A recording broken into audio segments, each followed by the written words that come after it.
Hai xusto 30 anos destas imaxes. Son as máis antigas que conservamos no arquivo da TVG da Candeloria, a famosa procesión de la Cons en Valga. Unha tradición que se remonta ao século XIX, cando unha praga fixo que boa parte do gando morrera. Os veciños fixeron ofrendas en forma de la Cons a San Paio, San Roque e Santo Antonio para que intercederan. Toda a vida, eu sempre, aos anos que teño, toda a vida. Toda a vida, toda a vida. Dende entón procesionan anualmente os tres santos acompañados polas mulleres da parroquia de Cordeiro, levando as patas de porco na cabeza. Unha imaxe que cada vez esperta máis a curiosidade de turistas e que se vai herdando de xeración en xeración.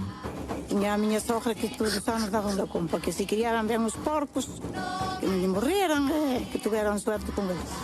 Toco a procesión hai outras costumes arraigadas na Candeloria, pero que se están perdendo. Ata os anos 90 os adultos pasaban un pano polos santos, logo bicábano e achegaban os nenos para que os bicaran directamente.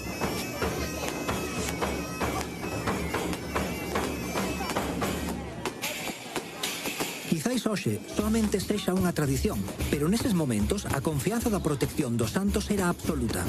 Estes nenos tan atentos terán agora uns 40 anos e quizás estean vendo na tele estas imaxes por primeira vez en 3 décadas. Moitas cousas cambiaron, pero a festividade da Candeloria segue a ser unha das máis importantes de Valga e unha das máis curiosas de Galicia.